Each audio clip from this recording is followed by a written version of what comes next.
የባሶ ሊበን ወረዳ ትምህርት ጽሕፈት ቤት ኃላፊ አቶ ልንገረው ዘገየ እንደተናገሩት ህጻናት በአካባቢያቸው ትምህርት ቤት መገንባቱ ከሰፈራቸው ርቀው ሳይሄዱ ለአደጋና ለድካም ሳይጋለጡ የቅድመ መደበኛ ትምህርታቸውን በአግባቡ እንዲከታተሉ ያደርጋቸዋል ብለዋል።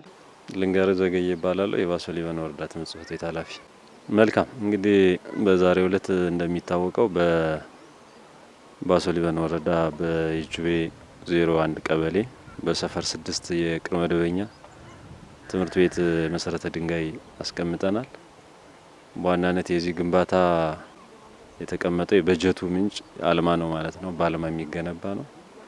ከዚህ አኳያ ብዙ ጊዜ እዚህ አካባቢ የነበረ ማህበረሰብ ሲያነሱ የነበረ የልጆቻችን ትምህርት ቤት ይገንባል ጥያቄ ዛሬ የተፈታበት ነው ማለት ነው። በዚህ አግባብ ማህበረሰቡ ትልቅ የልማት ተጠቃሚ ወይም የልማት ጥያቄ መሰረተ ልማት ጥያቄ በተደጋጋሚ ጠይቅ የነበረውን ዛሬ መልስ ስላገኘ በደስታ በብዙ መንገድ አስተዋጽኦ እያደረገ ነው። ደስታውን በሀብት አበርክቶ እያደረገ ነው ማለት ነው። እንግዲህ የማህበረሰቡ እንቅስቃሴ ይሄ ፕሮጀክት የሚገነባው 40% በማህበረሰቡ አስተዋጽኦ ነው ማለት ነው። 60% ባለማ ነው። 40% በጉልበት በአይነትና በጥሬ ገንዘብ ነው። እንግዲህ እንደምታውቁት እስካሁን ድረስ ወደ 4 ባጆ ድንጋይ ተደፍቷል በከብረሰው ማለት ነው።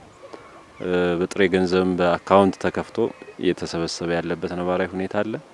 ሌሎችም ደግሞ በሂደት የሚሰሩ በቅር ተይዘው በኮሚቴ ተደራጅተው እየተሰሩ ያሉ ስራዎች አሉ ማለት ነው። እንግዲህ የቅድመ አንደኛ ተማሪዎች አንደኛ ክፍል ወደ መደበኛ ክፍል ከመግባታቸው በፊት 5 አመት እና 6 አመት ተማሪዎች የሚማሩበት ትምህርት ቤት ነው ማለት ነው። ይሄ ደግሞ ከሰፈራቸው ርቀት ሳይኖር ለአደጋም ሳይጋለጡ ለድካም ሳይጋለጡ ለቅድመ አንደኛ ትምህርታቸውን በአግባቡ እንዲከታተሉ እድል ይፈጥራል።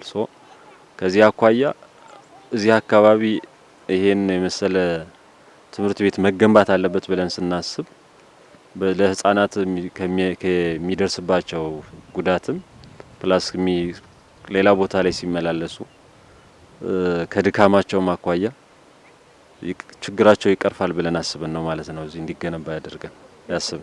እንግዲህ ማስተላለፍ እንፈልገው መልእክት ይሄን ግንባታ ዛሬ ላይ መሰረተ ድንጋይ ነው ያስቀመጥ ባስቀመጥነው እቅድ ፕሮጀክቱ መጠናቀቅ አለበት ብለን ባስቀመጥነው እቅድ እንዲጠናቀቅ እንዲፈጸም የሁሉም ባለድርሻ አካል ርብርብ ይጠይቃል ማለት ነው። በተለይ ደግሞ እዚህ አካባቢ ያለ ማህበረሰብ ስለዚህ ማህበረሰቡ ፕሮጀክቱን በንቃት ክትትል እንዲያደርግ ሲደመር ደግሞ ፕሮጀክቱን ክትትል ከማድረግ ብቻ ሳይሆን ከነሱ የሚጠበቀውን አስተዋጽኦ መሸፈን እንዳለባቸው እና በጊዜ የለኝም መንፈስ ፕሮጀክቱ ተሰርቶ እንዲጠናቀቅ መልእክት ማስተላለፍ ፈልጋለሁ።